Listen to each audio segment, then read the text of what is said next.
Hello and welcome to another edition of the Josh Hose Show. I'm your host, Dave Sheets, and with me is the head coach of the Massillon Tigers, Josh Hose. We want to thank our season-long sponsor, Reliable Heating and Cooling. Josh, welcome to another show. I appreciate the opportunity to be here. Coach, your Tigers are now 6-5 on the season after picking up another win this past weekend. Last Saturday, the Tigers beat Ashland 75-70 in the Tiger Gym. That was a nice win for your squad. Yeah, we were talking a little bit before going on, and you and I talked last week about it. I mean, it's a team they were 10-4, 11-4 coming into the game. Had a key injury the night before the game, and so we knew that we had an advantage inside. But their guard play is so good. They have two guards, Luke Dembo, which all of our kids knew he could play. He's played against us for 3 years. He's averaging 30 a game, and I don't care any level you're playing at. That's a lot of points. Yeah. And he's really been lighting up lately. I think going into the game, he probably had 25 threes in the 5 games prior to our game, and so. To give you a level of appreciation for how good he is, so many people were congratulating Curtis Miller after the game for how well he played, and Luke Dembo scored 32 points. But our biggest thing was just make him work, contest him. Every shot's contested, nothing easy, and I thought we did a really good job of that. And likewise on Sturry, their other guard, who was averaging 18 a game, and it gave you a level of understanding of what we dealt with him the night before. When I scouted them they played Madison, and it's an overtime game. It's a tie game. First possession of overtime, he shoots a 30-foot three-pointer and nails it. Just that level of the confidence they have, but also the level of stress they put on you on defense. You have to guard them almost the second they come across half court. And then with a guy like Dembo who can drive it, really puts pressure on your help side defense. And so then with the big guy out, they spaced us out, and they had other guys that come off the bench that they're just really good spot-up shooters. So, for our kids to handle all that. Helped to have Jalen on fire, and then Ardell inside was just a difference maker for us. And you mentioned something about the rebounding. I think him and Curtis and Eli all had double-digit rebounds. So, a collective group effort on the boards, but definitely that really good win for us. Now, talking about the three-point shot, which is obviously a big part of what Ashland did, it seems like there are more and more offenses that are adding that three-point attempts to their game plans. What's your philosophy in regards to that offensively? It's a big part of our offense. We run a dribble drive offense, and the philosophy is key, free, or three. Meaning get to the key and score it, close to the basket, or get fouled and go to the free throw line, or get the three. And we talk a lot about catch and shoot threes, inside out. A lot of our shooting drills, and most shooting drills are you're catching a ball coming past from near the basket, and you're catching it and you shoot it, and those are your best shots for threes. But the 3-point shot has changed the game at all levels, and you see more and more teams. Everything trickles down in athletics, but it starts at the NBA. But teams see that trends go down to college and then go down to high school, and you're seeing more and more teams use that shot, and guys are getting better at it. And like you just said, it puts pressure on your defense. You have to guard wider. You can't just pack it in and guard the paint traditionally. I've always felt like for us too, even when I was coaching girls at Tussala, that shot opens up rebounding lanes. And so if you get a guard wider, it's more spacing to attack the glass and crash boards. So it's a big part of our offense. We don't always shoot it great, but we still encourage our guys to continue to take good shots and good threes because it's a part of our philosophy. Now, on defense, most high school coaches seem to prefer man-to-man. In your opinion, what are the advantages and disadvantages of man-to-man and zone? Oh, it's funny because we started in a zone, and we worked on it all week. And then early in the game, just when they went to the guard look, they put some stress on us, so we went back to man-to-man.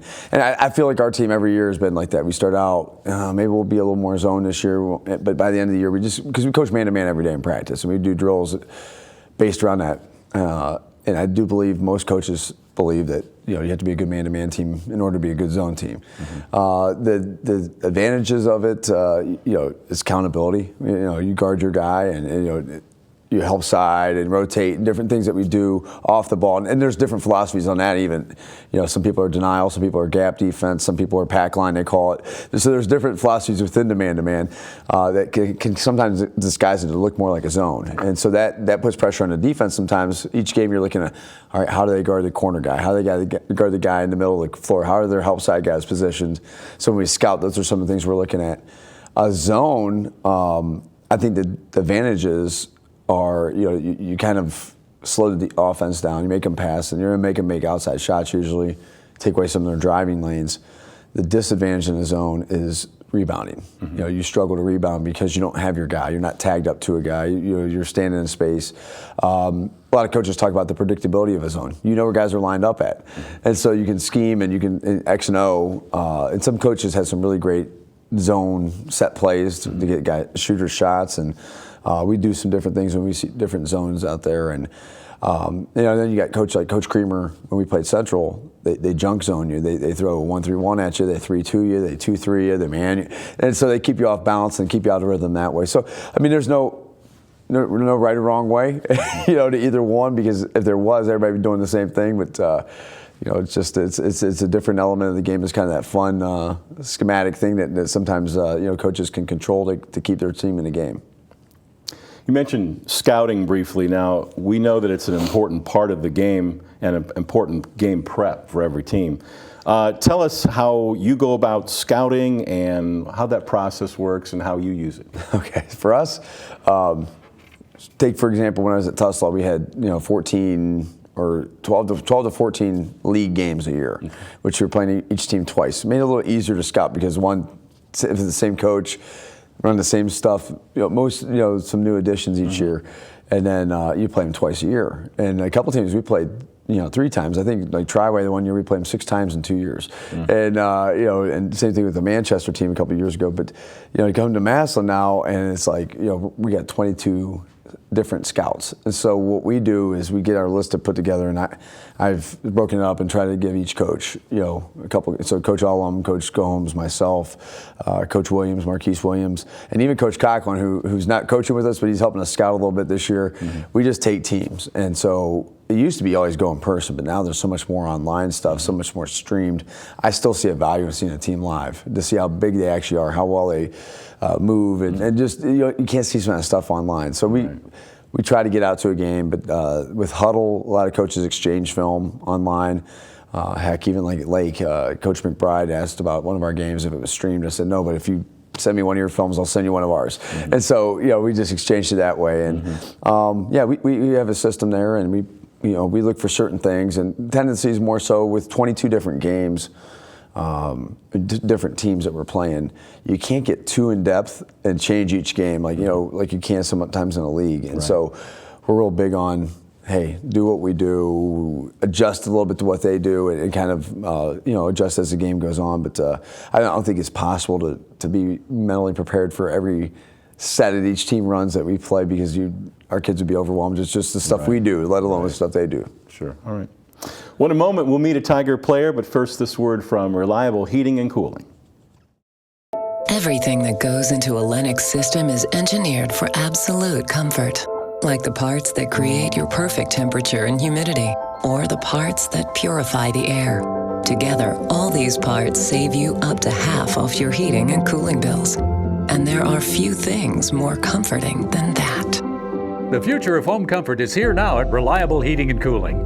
Get the latest innovation and technology at Reliable. Lennox. Innovation never felt so good. Thanks to Reliable Heating and Cooling, and welcome back to the Josh Ho Show. Our Tiger joining us this week is junior forward Ardell Banks. Ardell, welcome to the show. I'm glad to be here. Ardell, how old were you when you first learned the game of basketball, and do you remember who taught it to you?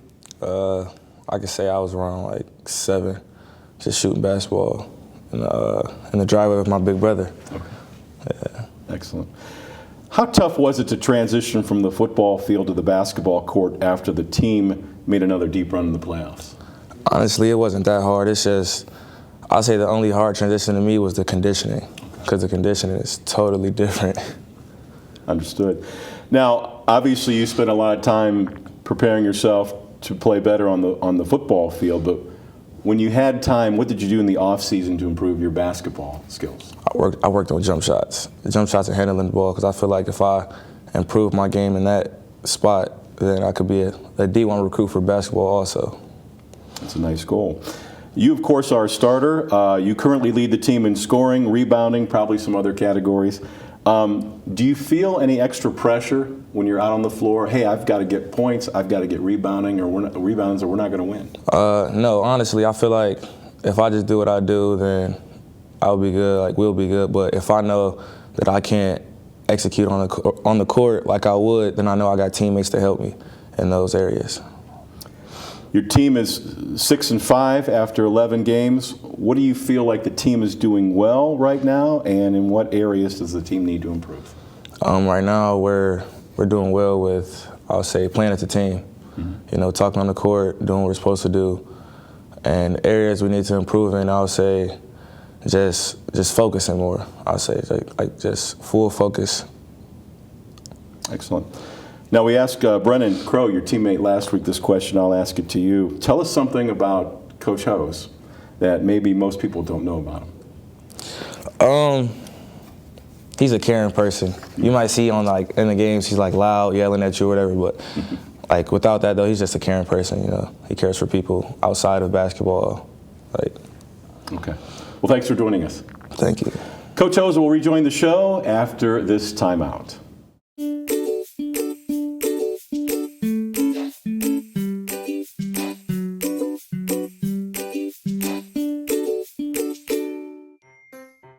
Hello, and welcome to the Stark County Humane Society. Today we're going to give you a few pointers when considering adopting a new furry friend.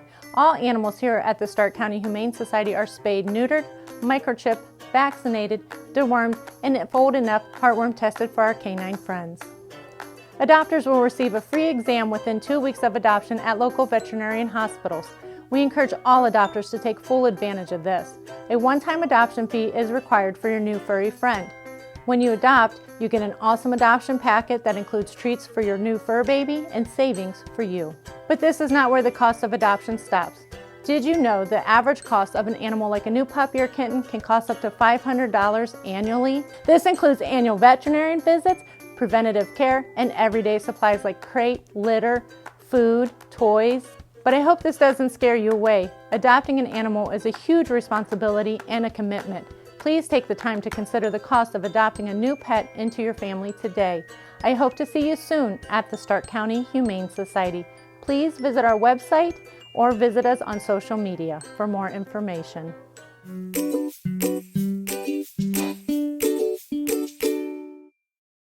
Welcome back to the Josh Hose Show. Coach, we just spoke with junior forward Ardell Banks. How would you grade out Ardell's performance so far this season?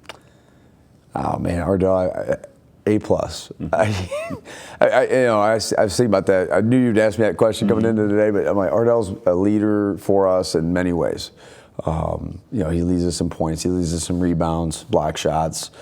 There's probably some other categories I'm forgetting right now, but he leads us with energy, just his personality. Him and I talked last year, knowing we were graduating a group of seniors that were kind of in control of our program for a couple of years, and that we needed somebody to step up.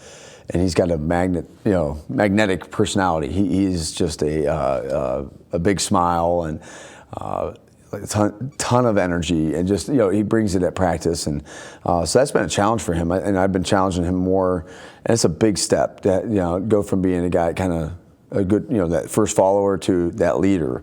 And he was following some great guys last year, and now hopefully he's taken some of those lessons from the Darian Williamses, the Luke Sabos, Nick Leeplers, et cetera, that he was around, and taking it and putting his own twist on it. And so just that piece of it adds the plus to the A that he's given us on the court. And again, he hasn't been perfect, neither have I, and so we've had our days where I've challenged him more than others, but he's always responded really well to that.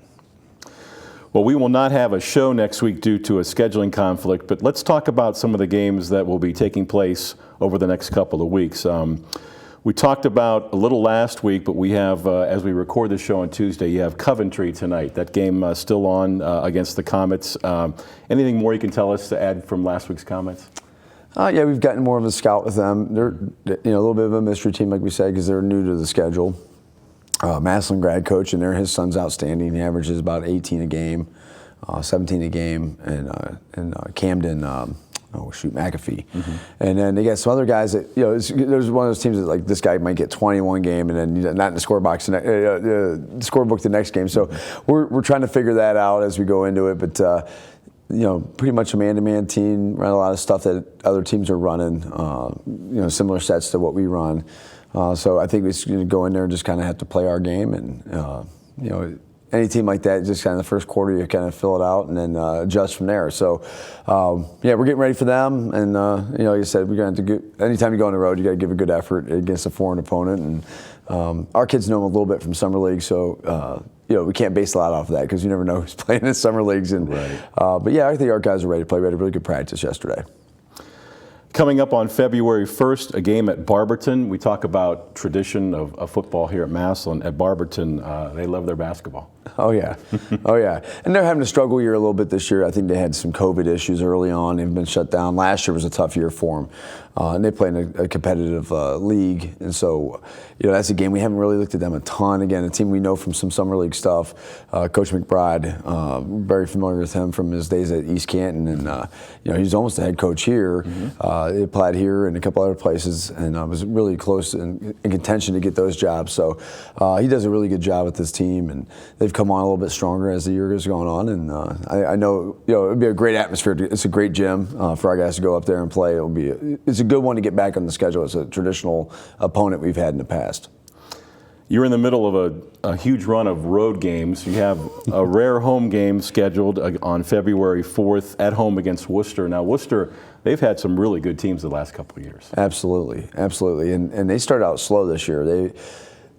Something we're used to, and other teams I've heard coaches talk about, they're just not accustomed to is the long playoff run. And so they got a little bit late start, and they got two really good players, Drew Dossey and McKee. I can't remember. Ezra is the older brother.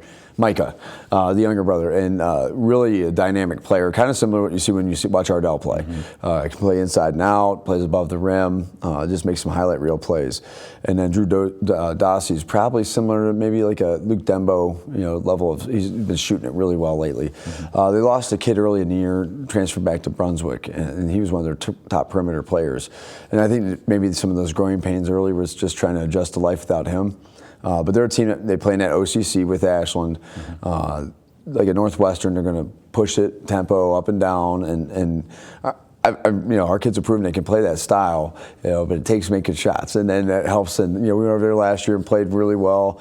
Got them here 2 years ago, so I know they'll be ready to go come the 4th of February. And then finally, your rescheduled game against Perry. This is the fourth game of the 2-week window you're looking at. The Panthers are still obviously struggling, and they have got a young team. Absolutely. But they've been close the last couple games. Overtime game at Central last week, and then they just played. I'm trying to think who they just played really tough. McKinley, in the league game. And so, the second time around in the league, it's kind of tough. And anytime you have a team that's struggling to win like that, you watch it in the NFL all the time. They're just in games. It's just they can't get over that hump. So we definitely don't want to be, in that boat where, we're giving them an opportunity. Right. I think of the Central game last year when we were here. The team that was struggling, and they were in some close games, and right to the end, we finally pulled it out. But definitely, I think it will help. It's a rivalry game, and our kids always get excited to play them like they do for us. So, should be a good atmosphere. All right. Well, thanks, Coach. You're welcome. As we wrap up another edition of the Josh Hose Show, we want to thank Reliable Heating and Cooling for their sponsorship. Thanks again to Coach Hose and junior forward Ardell Banks for joining us. I'm your host, Dave Sheets. Now, don't forget, we will not have a show next week, but we will return on Wednesday, February the 9th. Thanks for watching, and as always, go Tigers.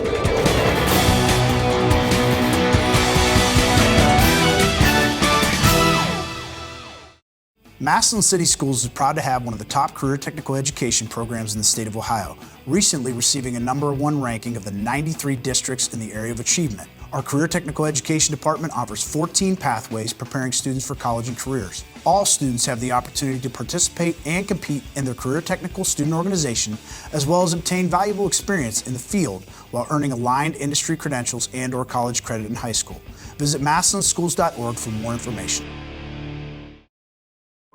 Bye, sweetie. I love you. Bye, Mommy. I love you. No matter where life takes you, MCTV helps make sure you're never far from home. Hi. Are you being good for Daddy? Yes. Can we read a bedtime story? MCTV connects you to home because that's what matters most. Good night. Sweet dreams. MCTV. We go the extra smile.